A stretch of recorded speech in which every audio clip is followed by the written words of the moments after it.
When a small-town waitress decided to serve a group of rough-looking bikers who walked into her diner, she never imagined that one simple act of kindness would cost her the job she desperately needed.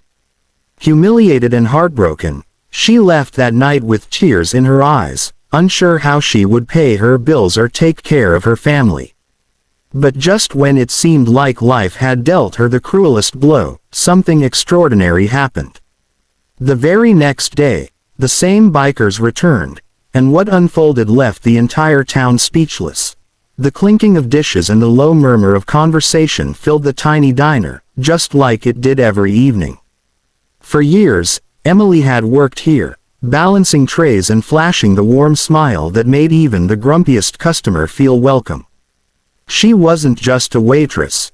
She was a single mother, a survivor, a woman who knew the meaning of struggle but still chose kindness every single day. That night, however, the quiet hum of routine was shattered when the door swung open and a group of leather-clad bikers stepped inside. The room seemed to freeze. Forks paused mid-air, whispers spread, and eyes narrowed in suspicion. Everyone knew what bikers meant in this town: trouble. Emily glanced up from behind the counter, her heart skipping for a moment, but she didn't see monsters. She saw tired men with dusty boots and worn faces, men who looked like they had been riding for hours under the burning sun. While the other waitresses avoided their eyes, Emily picked up her notepad and walked over with the same warmth she offered every customer. "Evening, gentlemen. What can I get started for you?" she asked, her voice steady but kind. The men looked surprised. One of them, with a long gray beard and sharp eyes, softened a little and gave her a small smile. "Coffee. Lots of it. And maybe some pie if you've got any left," he said. Laughter rolled through the group, not cruel or mocking, but the laughter of men grateful to be treated like human beings. Emily chuckled with them, writing down their order, and soon enough she was refilling cups and balancing plates filled with burgers and fries. She didn't see it coming: the glare from her boss, Mr.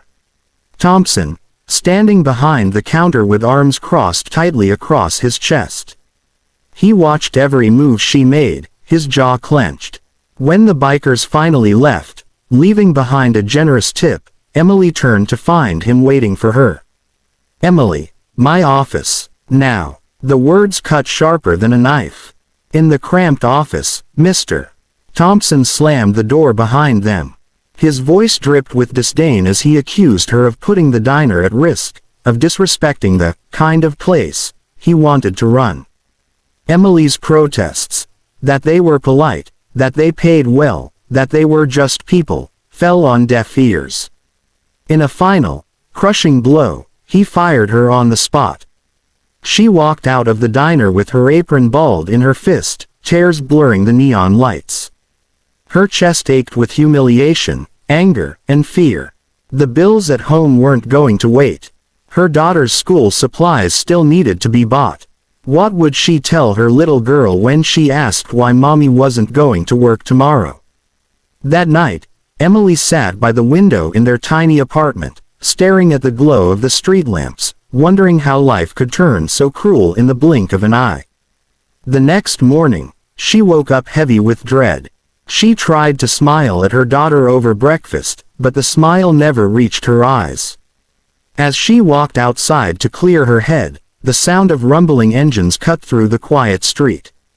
Emily froze as a line of motorcycles turned the corner, their chrome glinting in the sun. The same bikers from last night were rolling into her neighborhood, their jackets bearing the same intimidating patches. Her heart pounded as they pulled up to her apartment building and parked. The leader, the man with the gray beard, dismounted and approached her. Emily's first instinct was to step back, but his expression wasn't threatening. In his hand was a folded envelope. "Ma'am," he said softly, his gravelly voice carrying an unexpected gentleness, "we heard what happened after we left last night. Word gets around in small towns. You didn't deserve that." He handed her the envelope. "This is from all of us." With shaking hands, Emily opened it. Inside was a stack of bills. more money than she had ever seen at once. Her eyes widened, tears already stinging. I can't take this, she whispered. You can, he said firmly. Because kindness should never cost you everything. You treated us like people when no one else would. That matters. It's rare, and it's worth something. The men nodded in agreement, their faces solemn. They weren't dangerous strangers anymore. They were protectors, men who knew what it meant to be judged unfairly. Emily's tears spilled over as she clutched the envelope to her chest, overwhelmed by their unexpected generosity. But the surprises weren't over. That afternoon, the bikers returned, not to her apartment this time, but to the diner. Emily wasn't there to see it, but later, the whole town buzzed with the story. They walked in together, filling the diner with their presence, and ordered meals just like before.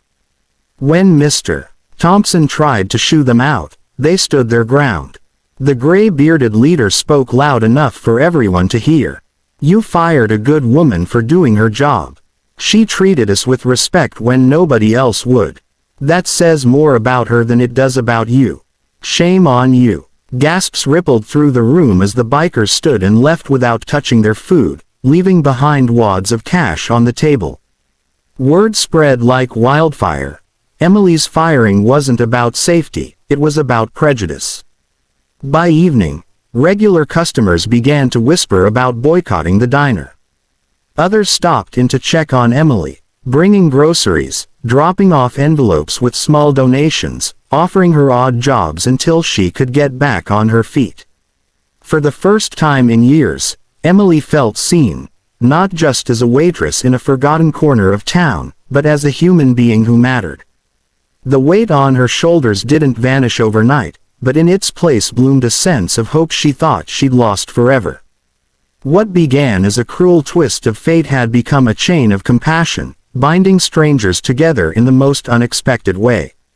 That night, as she tucked her daughter into bed, Emily thought about the bikers, about the kindness they had shown when they had every reason to walk away.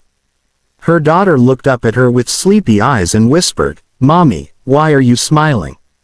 Emily kissed her forehead and whispered back, "Because sometimes, sweetie, good people come from the places you least expect.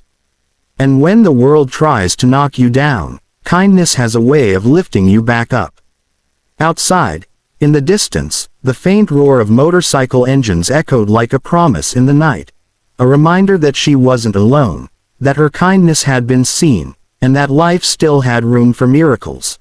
The rain had just started to fall when Emily pushed open the heavy glass door of the diner for what would unknowingly be her last shift.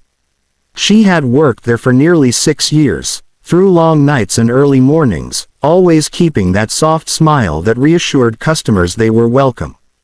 Life hadn't given her much. A modest apartment, an old car that coughed every time it started, and a young daughter who was her reason for pushing forward. The diner wasn't glamorous, but it was steady, and steady was all she could ask for. That night, however, steady was about to be shattered. Around 7 o'clock, a rumble shook the street outside. Tires screeched lightly against the wet pavement, and a line of motorcycles rolled into the parking lot. Heads turned inside the diner as the engines cut off one by one. The door swung open, and a group of bikers strode in, dripping from the rain, their leather jackets glistening under the dim lights. The room stiffened instantly. Regulars whispered behind their hands, the cook peeked out from the kitchen, and one of the other waitresses muttered, "Here comes trouble." But Emily didn't see it that way. She saw men who had ridden a long road through the storm, tired, cold, and hungry. Their boots left wet streaks on the floor, and their eyes scanned the room warily, clearly aware of the judgment pressing down on them. Before doubt could creep in, Emily grabbed her notepad, walked over to the largest table, and offered them a smile. "Evening, fellas. Can I get you some coffee to warm up?"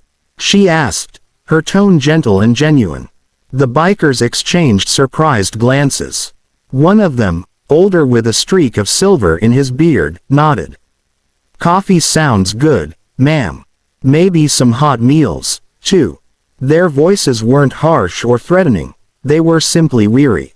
Emily returned with steaming mugs, refilled them without hesitation, and soon had their table filled with plates of meatloaf, fries, and pie. For the first time that night, laughter and conversation filled the air again, though it came mostly from the biker's corner. They treated her respectfully, even thanking her more than once, which made her wonder why everyone else had been so quick to assume the worst. But not everyone saw what Emily saw. From behind the counter, Mr. Thompson, the diner's owner, watched with narrowed eyes. His lips curled in disapproval each time she refilled their cups. By the time the bikers left, placing a generous tip on the table, his patience had snapped.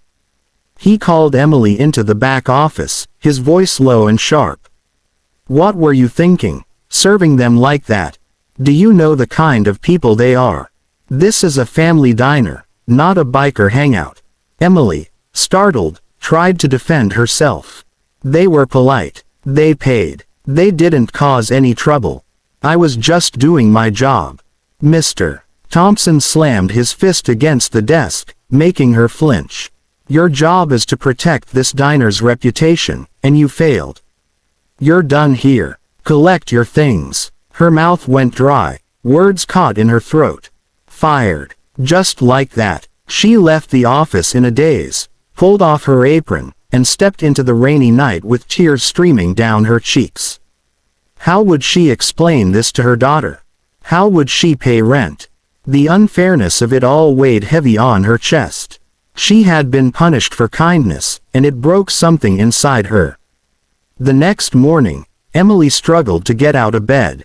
She felt hollow, but her daughter's little voice urging her to eat breakfast forced her to move. She stepped outside later to clear her mind, still replaying last night in her head, when the deep rumble of engines returned. Her heart skipped a beat as the same group of bikers pulled up in front of her building.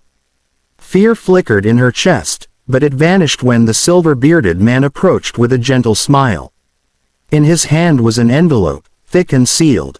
"Ma'am, we heard what happened," he said softly.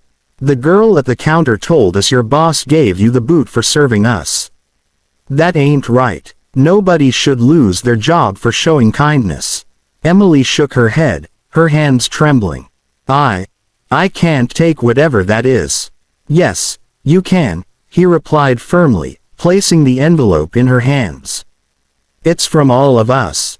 Consider it a thank you. You treated us like people when no one else would. And we don't forget things like that." Inside the envelope was more money than she had ever held at once.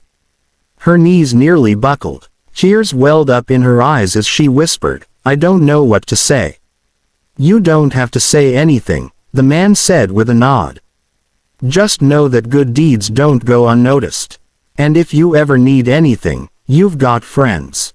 As they rode off, the neighbors who had gathered outside whispered in astonishment. Word spread quickly, and by evening, the whole town knew what had happened.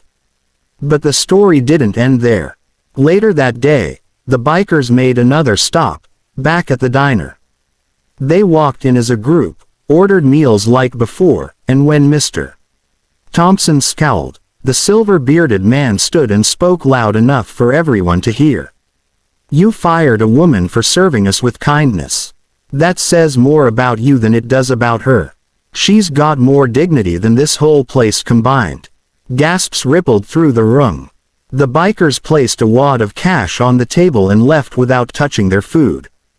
Customers who had witnessed the scene told others, and by the end of the week, the diner's reputation had crumbled.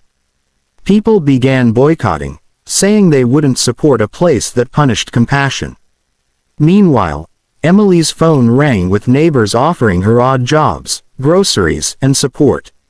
Even the local newspaper caught wind of the story, painting Emily as the woman who stood up for what was right, even unknowingly. That night, Emily tucked her daughter into bed and kissed her forehead. Her little girl looked up and asked, "Mommy, are you happy again?"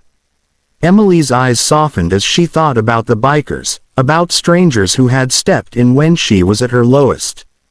"Yes, sweetheart," she whispered with a smile.